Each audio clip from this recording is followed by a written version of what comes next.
രാജാവിൻ്റെ ഹൃദയം കർത്താവ് നിയന്ത്രിക്കുന്ന അരുവിയാണ്. അവിടുന്ന് തനിക്കിഷ്ടമുള്ളിടത്തേക്ക് അതിനെ ഒഴുക്കിവിടുന്നു. മനുഷ്യന് തൻ്റെ വഴികൾ ശരിയെന്ന് തോന്നുന്നു, എന്നാൽ കർത്താവ് ഹൃദയത്തെ തൂക്കി നോക്കുന്നു. നന്മയും നീതിയും അനുഷ്ഠിക്കുന്നതാണ് കർത്താവിന് ബലിയേക്കാൾ സ്വീകാര്യം. ഗർവ് നിറഞ്ഞ കണ്ണുകളും അഹങ്കരിക്കുന്ന ഹൃദയവും ദുഷ്ടരുടെ പ്രൗഢിയും പാപകരമത്രേ. ഉത്സാഹശീലമുള്ളവരുടെ ആലോചനകൾ തീർച്ചയായും സമൃദ്ധി കൈവരുത്തുന്നു. തിടുക്കം കൂട്ടുന്നവർ ദുർഭിക്ഷണത്തിലെത്തുകയുള്ളൂ. കള്ളം പറയുന്ന നാവ് നേടിത്തരുന്ന സമ്പത്ത് പെട്ടെന്ന് തിരോഭവിക്കുന്ന നീരാവിയും മരണത്തിൻ്റെ കെണിയുമാണ്. ദുഷ്ടരുടെ ആക്രമം അവരെ തൂത്തെറിയും, കാരണം നീതി പ്രവർത്തിക്കാൻ അവർ വിസമ്മതിക്കുന്നു.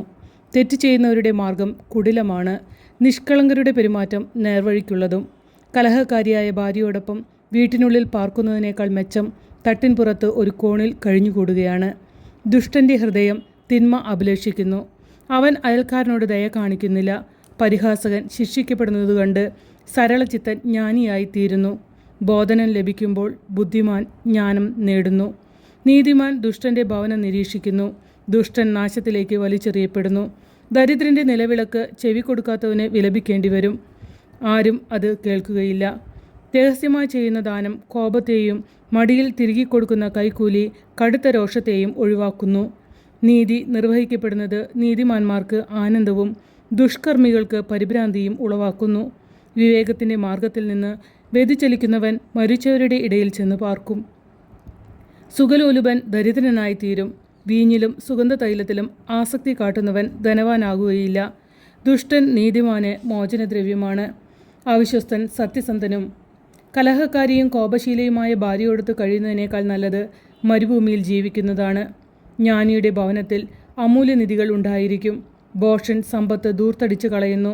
നീതിയും കാരുണ്യവും പിന്തുടരുന്നവർ ജീവനും ബഹുമതിയും നേടും.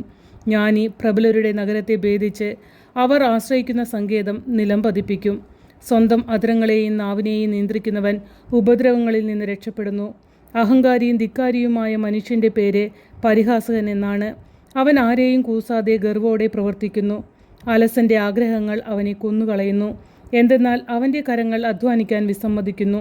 ദുഷ്ടന്മാർ എന്നും അത്യാഗ്രഹത്തോടെ കഴിയുന്നു, നീതിമാന്മാരാകട്ടെ നിർലോഭം ദാനം ചെയ്യുന്നു. ദുഷ്ടൻ്റെ ബലി വെറുപ്പുളവാക്കുന്നു, ദുരുദ്ദേശത്തോടെ സമർപ്പിക്കുമ്പോൾ അത് എത്രയോ അധികമായി വെറുക്കപ്പെടുന്നു. കള്ളസാക്ഷി നാശമടയും, ഉപദേശമനുസരിക്കുന്നവൻ്റെ വാക്ക് നിലനിൽക്കും.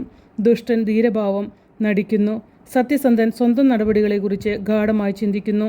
ജ്ഞാനമോ ബുദ്ധിയോ ആലോചനയോ കർത്താവിനെതിരെ വില പോകുകയില്ല. യുദ്ധത്തിനു വേണ്ടി കുതിരയെ സജ്ജമാക്കുന്നു, എന്നാൽ വിജയം നൽകുന്നത് കർത്താവാണ്.